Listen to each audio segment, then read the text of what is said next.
Сиртаки, така се нарича един от най-новите хибриди рапица, предлагани от фирма Косат Семанс. Край селистенското село Кали Петрово са пожънати 445 кг от декар от този хибрид. Деня на жътвата хибрида е в много добро състояние. Както сами виждате, добре изхранени растения, здрави. Хибрида се отличава с това, че есента има много силен старт, което е предпоставка за много пък по-добро презимуване и добра зимоустойчивост на хибрида. Като височина не е много висок, което пък е предпоставка, че няма полягане. Както виждате, целият посев е абсолютно прав, няма изобщо полегнало. Потенциалът му за добив е много голям. В момента женим между 400 и 450 кг, като приключим блока ще уточним точно колко е, но при всяко на положение е около 450 може би ще бъде. Фирмата на Цончо Стоянов работи вече 3 години с Косат Семанс. За първа година се е рапица от тази генетика. Новият хибрид се отличава с здравина и неразпукване на шушулките. Въпреки падналата градушка преди месец, посевът е оцелял и дава добри резултати на жътва. 20 литра дъжд с градушка, но градушката беше като грахово зърно и слаба беше, не беше много. Това го спаси, да. Все пак градушка имаше, но сравнително слаба. Но пак да подчертаем, че жънете хибрид Сиртаки с добиви до 440 след градушка. Точно така, да.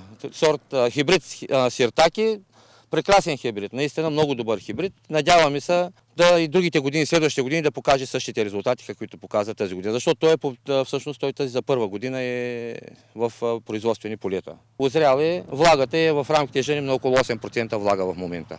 Маслеността също е много добра. Вчера пробата, която направиха, 47% има масленост. В региона на Силистра все по-популярни стават и зърнено-житните култури на Косат Семанс. Най-търсена от производителите е пшеница Сориал. На това поле са заложили стопаните семипроизводствен участък от 200 декара на сорт Сориал на Косат Семанс. Пшеницата Сориал прави много голям клас, добре оформен, с изключително голям брой семена. Целта на всеки един, който отглежда пшеница Сориал, трябва да бъде насочен към запазване на класа и този голям потенциал за добив. И затова и производителите тук се насочиха към фунгицидно третиране в фаза изкласяване.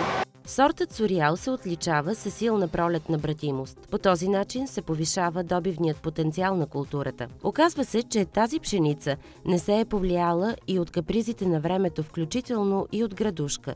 В това землище имаше проблем с климатичните условия. От Велик ден, от 12 април до 4 юни нямаше практически никакви валежи с стопанско значение. С други думи, беше много голяма суша. Бих казала, че от 12 април до 4 юни пшеницата Сориал си запази зеления цвят от долу до горе. Т.е. цялото растение, листата, стъблото и класа бяха зелени, въпреки 50-дневната практически голяма суша, която беше в този регион. Тук се надяваме добивите да бъдат около и над 800 кг категорично, понеже съм ги наблюдавала в продължение на 4 години тези пшеници. Това мога да го кажа, че тези добиви ще ги регистрираме. Зърната, които изброихме с вас в класа, бяха над 50. Вие видяхте колко са изхранени, едри, пшеницата е почти озряла, което означава, че наистина потенциала за добив си го има. Изхранени са семената, едри и са над 50, а в някои класове могат да достигнат до 70 на брой. Пшениците на Косат Семанс се търсят в региона на Силистра заради своята пластичност и сигурност. Ечемикът Жуп също е доказал своя добивен потенциал. Този ечемик се характеризира с изключително стабилен добив във всяка една година. Много здраво стъбло, толерантен е на болести, много здрав клас и висок потенциал за добив. Анализите, които направихме като качество на ечемика, също бяха много добри. И тази година масово производителите заложиха на ечемика Жуп. Добивите, които регистрирахме от полета, които не са засегнати от градушка и други аномалии, бяха средно около 800 кг. Отново ще посоча фирма Бревис, която ни направи семепроизводство. Регистрираха на места добиви от 900 кг на малки участъци.